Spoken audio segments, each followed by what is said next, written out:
اللہ جل جلالہ وعم نوالہ اکرام کرنے والے ہیں، یعنی اپنے بندوں کے اوپر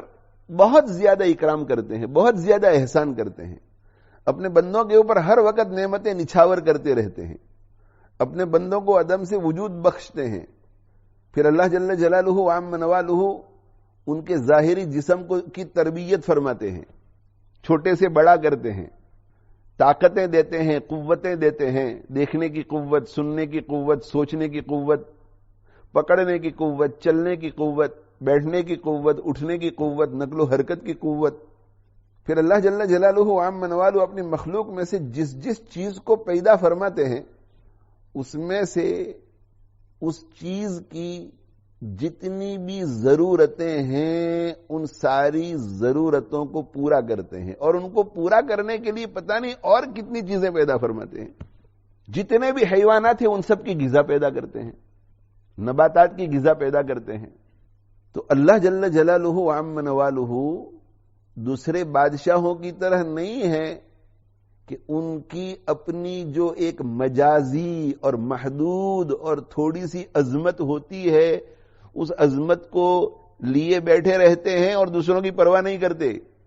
بعض مخصوص لوگوں پر کچھ انعامات کر لیے تو کر لیے، ورنہ عام رعیت کی فکر نہیں کرتے۔ اللہ جل جلالہ وعم نوالہ اعلیٰ درجے کی عظمتوں والے ہونے کے باوجود اپنی مخلوقات میں سے چھوٹی سے چھوٹی مخلوق کا خیال کرتے ہیں، خیال رکھتے ہیں اور ان پر احسانات فرماتے رہتے ہیں۔ تو کل من علیہا فان، ہر وہ شخص جو اس روئے زمین پر ہے، ہر وہ چیز جو اس روئے زمین پر ہے فنا ہونے والی ہے، اور آپ کے پروردگار کی ذات باقی رہے گی۔ اور یہ آپ کے پروردگار جلال والے ہیں اور اکرام والے ہیں، عظمت والے ہیں اور عزت والے ہیں، عظمت والے ہیں اور احسان والے ہیں، ان کی ذات باقی رہے گی۔ فَبِأَيِّ آلَاءِ رَبِّكُمَا تُكَذِّبَانِ، جب اللہ جل جلالہ وعم نوالہ عظمت والے ہونے کے باوجود تم پر بہت زیادہ احسانات کرتے ہیں، تو اے انس و جن، تم اپنے پروردگار کی نعمتوں میں سے کس نعمت کی تکذیب کرو گی؟ اور اللہ جل جلالہ وعم نوالہ کا تمہیں اپنے خاص پیغمبر کو بھیج کر اور پھر اس پر اپنے کلام کو نازل کر کے یہ یاد دہانی کرانا کہ یہ دنیا ہمیشہ رہنے والی نہیں ہے، ایک دن آنے والا ہے کہ دنیا ختم ہوگی اور اللہ جل جلالہ وعم نوالہ کے دربار میں تمہیں دوبارہ زندہ کر کے کھڑا کیا جائے گا اور تمہارا حساب لیا جائے گا اور پھر جنت یا جہنم کا فیصلہ ہوگا۔ یہ بھی اللہ جل جلالہ وعم نوالہ کا احسان ہے کہ اپنے بندوں کو غفلت سے بیدار کرتے ہیں، اور غفلت سے بیدار کرنے کے لیے اور صراط مستقیم کی رہنمائی کے لیے کتنا بڑا نظام چلایا کہ 1,24,000 انبیاء علیہ السلام کو بھیجا، اور انہوں نے آ کر اللہ جل جلالہ وعم نوالہ کی رہنمائی میں اللہ جل جلالہ وعم نوالہ نے اوپر سے جو پیغامات نازل کیے ان پیغامات کے ذریعے بندوں کو اس حقیقت کی طرف متوجہ کیا کہ مرنے کے بعد ایک زندگی آنے والی ہے جس میں جزا اور سزا ہے، لہذا تیاری کرو، اور پھر تیاری کے لیے کس طرح کی زندگی گزارنی ہے، کیا کرنا ہے، کن چیزوں سے بچنا ہے، وہ بھی سکھلایا۔ فَبِأَيِّ آلَاءِ رَبِّكُمَا تُكَذِّبَانِ، تو یہ انس اور جن کی جماعت تم اپنے پروردگار کی نعمتوں میں سے کن کن نعمتوں کا انکار کرو گے؟ يَسْأَلُهُ مَنْ فِي السَّمَاوَاتِ وَالْأَرْضِ، اب یہ ذل جلال بھی ہے، عظمتوں والے بھی ہیں، اور ذل اکرام بھی ہے، احسان والے بھی ہیں،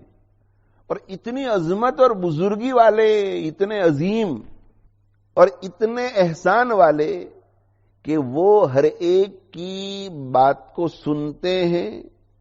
اور سن کر اس کی ضرورت کو پوری فرماتے ہیں۔ یسألوہ من فی السماوات والارض، اس سے مانگتے ہیں، وہ سارے کے سارے جو آسمانوں میں ہیں اور وہ سارے کے سارے جو زمین میں ہیں، انسان بھی اس سے مانگتے ہیں، جن بھی اس سے مانگتے ہیں،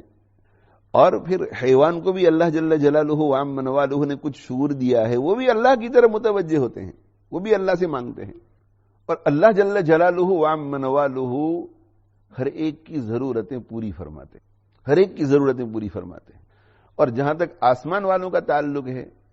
وہ بیمار نہیں ہوتے تو انہیں شفا کی ضرورت نہیں، وہ تکلیف میں مبتلا نہیں ہوتے تو انہیں عافیت کی ضرورت نہیں، وہ ذلیل نہیں ہوتے، انہیں ذلت سے بچنے کی ضرورت نہیں، یعنی ان کی حاجتیں نہیں ہیں،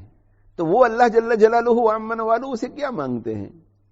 تو اللہ جل جلالہ وعم نوالہ کی کائنات میں ایسی کوئی مخلوق نہیں ہے جو اللہ کی رحمت اور اللہ کی عنایت کی محتاج نہ ہو۔ تو آسمان والے اللہ جل جلالہ وعم نوالہ کی رحمت مانگتے رہتے ہیں، عنایتیں مانگتے رہتے ہیں۔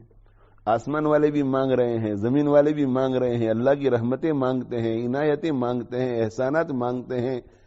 اپنی ضرورتیں مانگتے ہیں، اپنی حاجتیں مانگتے ہیں، روزی مانگتے ہیں، شفا مانگتے ہیں، عافیتیں مانگتے ہیں۔